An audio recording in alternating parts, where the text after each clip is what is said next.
Alright everybody, so today we're looking at a sneaker that released last year, but it should have been a part of the sneaker of the year conversation in my opinion. But a weird release, really, it fell through the cracks because of it. So today, we're checking out the Nike Air Max 95 Unearthed. Let's get into it.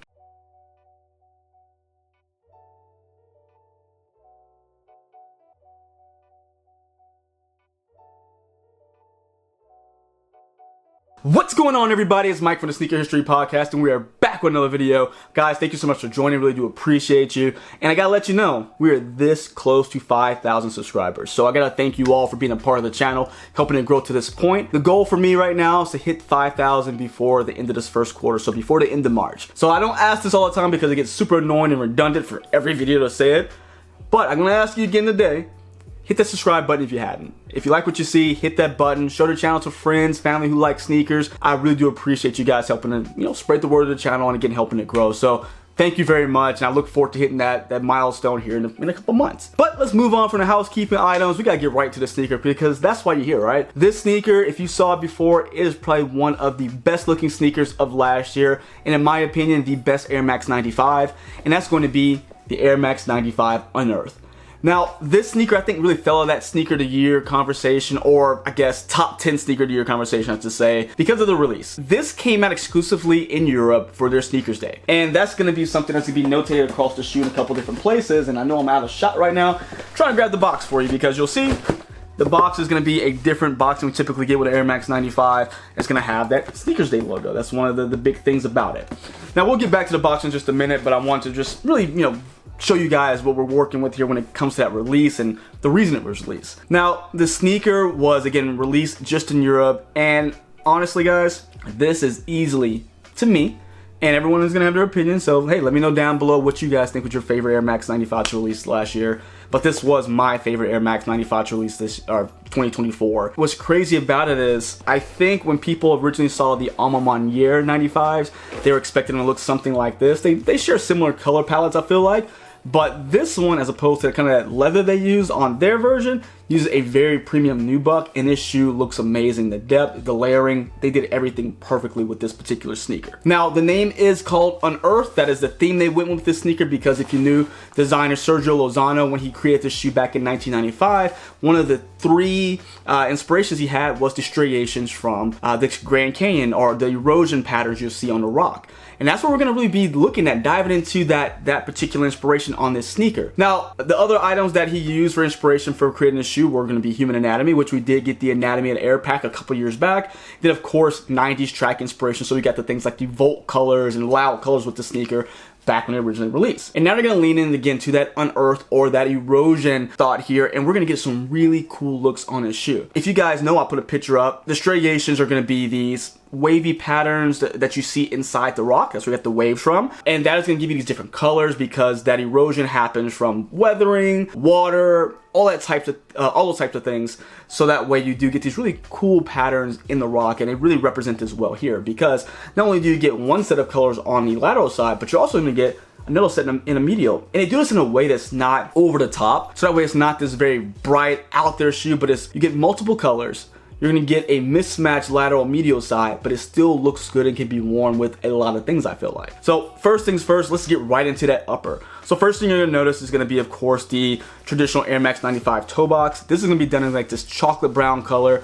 And like I said, premium materials, guys. If we look at this, you're gonna get the, oh fine, there you go. You're gonna get the different back and forth, the different I guess discoloration when you move your finger across it, so you have that premium material there. And then of course you're gonna have what the Air Max 95 is known for, that waves pattern. And like I'll put up a picture of, I guess I found a picture of Grand Canyon, yeah, boom, here's a picture there. And then you're gonna see how it does coincide with not only the patterns of the shoe, but the colors as well. Now on the lateral side of the sneaker, you're gonna get kind of this, again, that same chocolate brown we see in the toe box, but it starts to go up into dark purple, more of a lavender, and I won't call it this kind of light grayish purple up top, and that's going to give you this, again, that look of a rock that's going through erosion. You're going to have your Nike check that's going to be embroidered right here in white, so you get a nice contrast there as well. But as you spin the sneaker around, the medial side, you're going to have that same type of a pattern, but again, done up in a brown and beige. So same chocolate brown we're going to get here serving the base, but we're going to get a lighter brown, kind of this darker tan, a light tan here. And when you see the pictures I put up when it comes to those rock formations, you'll see that this is very, very spot on to how it looks, because you really get these cool rich colors, and it ranges from these purples and browns and even grays that you're gonna get within the rocks, I guess depending on the type of rock. And as we go up, you're gonna have your typical mesh. You're gonna see right underneath that new bug pattern up here, done up in kind of this off-white color. It's gonna sit on top of our laces and our eyelets, which is gonna be that typical kind of quick lacing system you get with the 95. Done up in, again, a little bit of an off-white. It's not off-white in the sense it's like super tan and cream, but you can see it's not just a full white, so I guess maybe like an eggshell type color. This is gonna be a canvas material, and you're gonna have your traditional rope laces that done up in that same kind of eggshell color. Now, within a tongue, you're gonna have the lace stays here, and is lace stay the name of that word? I don't think that's it. I think I just made it up. But it's gonna be what you get on the 95 to make sure the tongue is not moving side to side. And it's gonna be done up in a leather piece that's going to have a pattern on there to give you, looks like cracked rocks. The leather's not cracked, it's more of a pattern printed on in kind of this tannish color, as you can see here. And it's gonna sit on top of the normal mesh tongue that's gonna bring you up to that neoprene top of the tongue here, done up in that white color. You're gonna have the Air Max branding done up in like that light purple, looks like, and it looks like white, that light purple, almost kind of grayish look, and black in the Air Max. You're gonna have a nice light blue border around that oval, that branding, and give you a nice contrast there. And that blue rec you're gonna see a little later, and I have an idea of why they did that. And I saw some other people as well. I think we had the same idea, so I think we're on the right track. But we'll talk about that later. Now, inside the sneaker, you're gonna have your white mesh. Again, pretty typical mesh inside as you get on the Air Max 95. But you're gonna have custom insoles, and I hate pulling insoles out. This one's glued down tight. I'm not pulling it out, but you can see in here, you're gonna have your erosion pattern that you're gonna get, and it reads the Nike Air Max 95 as if unearthed by the process of erosion, Nike swoosh, Air Max, and of course the sneakers branding all inside. I hopefully was able to get a better B-roll shot of this so you can see all that inside, but pulling it out, I heard the pulling of the glue. I was like, no, we're gonna just leave those in there for now. Now, as we get to the back of the sneaker, I really like, you're gonna have that traditional piece on the ankle and heel. That's gonna have the Nike branding here, Nike Air branding, to be more specific, pressed in black.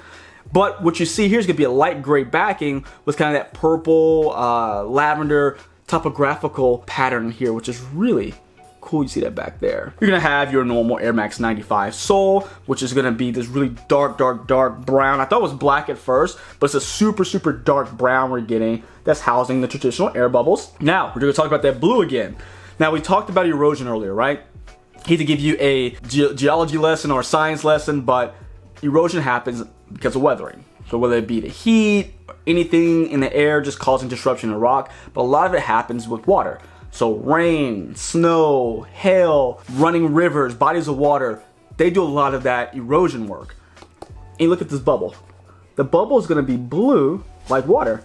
And typically, if you go through those layers from top to bottom, once you get down to the bottom of the rock, a lot of times there's water underneath it. So if you were to go like from the top of one of those rock formations, start digging underneath, you crack that bottom rock, there's typically bodies of water underneath them. Not big bodies of water, but there's still water housed in that rock somewhere, some form underneath.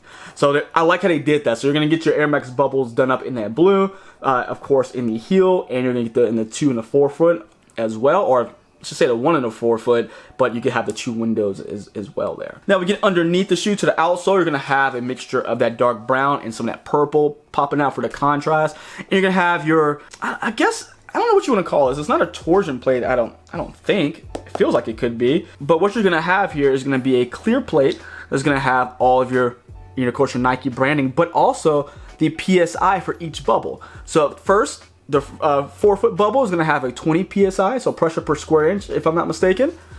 Next up, you're gonna have a 25 PSI, which is gonna be the bubble here. There we go. And then the last bubble on the outside, you're gonna have 5 PSI, which you can see is real squishy. So a lighter PSI for the heels, so you get a little bit more comfort, a little bit more squishiness as your heels striking the ground. Now this sneaker, again, was exclusive to Europe, and they've sold out since on the Nike website because they came out in September, whenever Sneakers Day is for Europe. And actually got this one off Goat. My wife actually got this one for me from Goat, and it was, I wanna say it was retail, maybe a little bit under retail. So they're still there. I'll put a link down below so you guys can check it out. I know prices do vary on size, so this is a size 10. And speaking of sizing, I do go true to size in my Air Max 95s. They do typically start off pretty snug, but this is one of those shoes you need to wear a couple times to really break in. So I would say if you're a really wide footer, definitely go up a half a size. But if you have a pretty standard size foot and not super wide, I would go with your normal size. It will be snug in the beginning, but this is one I would say make sure that you just walk in a few times. Don't just jump up half a size, because once it breaks in, they fit perfect. It's kind of a one-to-one fit. Now this, again, I think was the best Air Max 95 to release. I'm honestly surprised that they didn't wait till 2025 to release these, because it is the 30th anniversary of the shoe. I know they got a lot going on with the 40th anniversary of the Jordan 1, but I think you cannot sleep on a 95. I know they're doing the anniversary pair of the Volts, but this one I think was one that should have been released worldwide. Even if it wasn't limited quantities like they did, this one should have been released worldwide, because I think people would have appreciated the great materials, the play off the initial inspiration from the designer, and just a great looking Air Max 95. Like, Air Max 95 is one of those shoes that I feel like anytime they release them, they sell out pretty quickly, because people just appreciate the shoe as a whole. It's just a nice looking sneaker. It's very timeless, and I don't know. I hope they bring them back out. I hope they give people a chance to be able to add these to the collection in every other region as well, because this was just a really cool one. I think some years down the line, this is one of those ones you pull out and you're like, you know what? I'm glad I got this pair, because you won't see it a lot. But let me know what you guys think about this one. You like it? Do you not like it? Did you have another favorite Air Max 95 just dropped of last year? Maybe something you're looking forward to this year? Let me know down below. And until next time, guys, see ya.